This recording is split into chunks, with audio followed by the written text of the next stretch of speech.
Setting up your squat stand can be a simple process, but vital in preventing you from tripping over the base. If you are looking for a full review and unboxing, I'll put the video up in the corner here and also in the description so you can check that out after the video. To help with the process of setting up your squat stand, you'll need to have a barbell on the ground. This will help align the posts so that the J-cups are within the collar. There are two different ways that you can carry the post. Both of them use the same exact techniques by wrapping your hands around the post down from the top about 2/3. And once you have your hands around the post, you engage your lats and stand up. Think of this like a sandbag walk or sandbag carry. You can either carry one or you can carry two if you're feeling strong that day, but you want to carry these to the area that you're lifting at. You will now need to reposition yourself to be straddling over the base. The reason for this is you can actually see the barbell much easier when you go to set the post in the correct position. Just to be aware, do not put this all the way to the collar.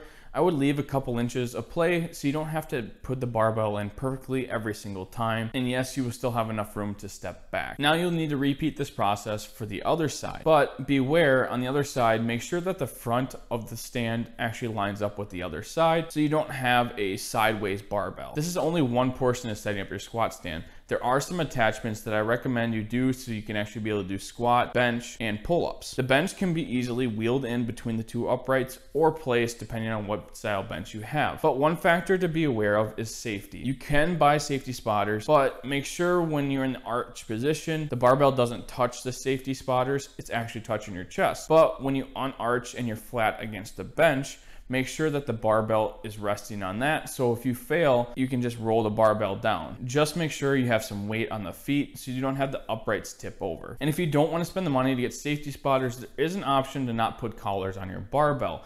But this is also not the safest option because what's going to happen as you dump the weight on the one side, the other side is going to pull you to the other side very quickly when you get heavy. Even for small garage gyms, it's going to be a lot harder for you to dump the plates because what's going to happen is you're going to put marks on your wall or you're going to put a hole through your wall, which we don't want to do. Safety spotters really aren't going to work for the squat stands when you are doing squatting, because you have to step so far back to get out of the squat stand. What you would actually do is set up some drop pads. When you squat and you bail out of a weight, it just lands right on that drop pad. You can either buy some options or you could DIY. For buying, I'd recommend Titan Fitness's drop pads. They go for $149, but you can also find these on a deal. Sometimes they're like 20 bucks off. I really haven't had any complaints from the neighbors with me dropping barbells on the floor with the vibration and the sound. For you DIYers, I would actually buy some carpet padding.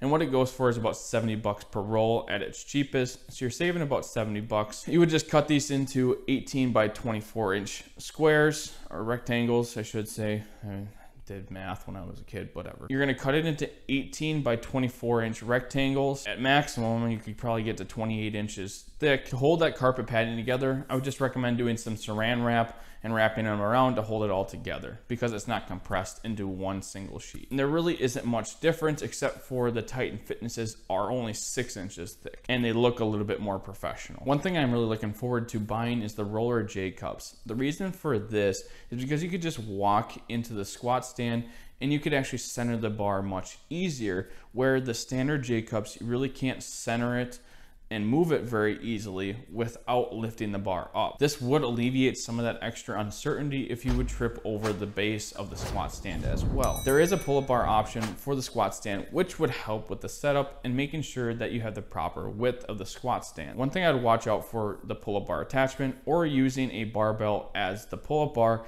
is just a height issue. I'm 5'7" and I have to bend my knees and I'm barely off the ground at its highest height. You might get another 4 inches out of just the standard pull-up bar due to where it is inserted at. So that's just one downside to having a squat stand and not having an actual pull-up bar where you can actually stand up and do a full pull-up or kipping movements from. Check out this video for a possible wall mount pull-up bar that doesn't take up any of your floor space.